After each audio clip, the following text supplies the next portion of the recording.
નમસ્કાર દર્શક મિત્રો, મિરર ઓફ ધી વર્લ્ડ ન્યૂઝમાં આપ સૌનું હાર્દિક સ્વાગત છે। ડિજિટલ અરેસ્ટ કરી બે વૃદ્ધ પાસેથી ₹52 કરોડ પડાવનાર બેઠક ઝડપાયા।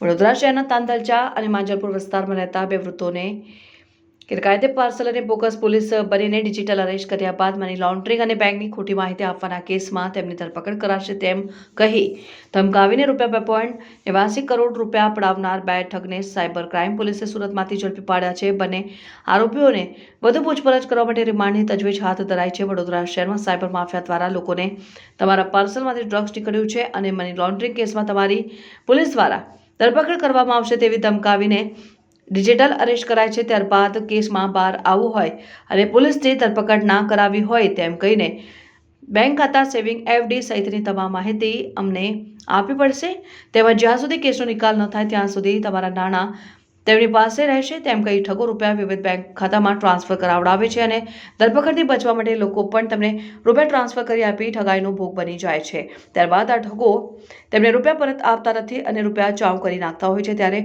વડોદરા શહેરમાં ડિજિટલ અરેસ્ટ કરીને તાંદલચાના મુક્તિનગરમાં રહેતા 74 વર્ષીય વૃદ્ધ દીપક દામોદર સોદામાએ સાયબરના પીએસઆઈ બોલતા હોવાનું કહીને બેંકને આપી હતી અને તેમને ડિજિટલ અરેસ્ટ કરીને ₹1.21 કરોડ તથા માંજલપુર રાધેશ્યામ ડુપ્લેક્સમાં રહેતા જગદીશ ચંદ્રકાંત ગાંધીને મની લોન્ડરિંગ કેસમાં પણ 45 દિવસ સુધી તેના ઘરમાં ડિજિટલ અરેસ્ટ રાખી ₹1.58 કરોડ ધરપકડ કરવાનો ડર આપીને પડાવી લીધા હતા। જેથી બંને વૃદ્ધે સાયબર ક્રાઇમ પોલીસ સ્ટેશનમાં ફરિયાદ નોંધાવતા પોલીસે ટેકનિકલ અને હ્યુમન સોર્સિસના આધારે તપાસ શરૂ કરી છે અને એક આરોપી વિવેક મગન સુચિત્રાને મોહમ્મદ અલ્ફેશ અયુબ સૈયદને સુરતમાંથી ઝડપી પાડવામાં આવ્યા। વિવિધ સુચિત્રા વિરુદ્ધ એનસીસી આરપી પોર્ટલ પર 3 ફરિયાદ નોંધાઈ જેનું બેંકનું કાર્ડ દુબઈ મોકલાતું હોય ત્યાંથી રૂપિયા ઉપાડતા હતા। જ્યારે મોહમ્મદ અલ્સેફ સૈયદ વિરુદ્ધ 3 એનસીસી આરપી પોર્ટલ પર ફરિયાદ છે।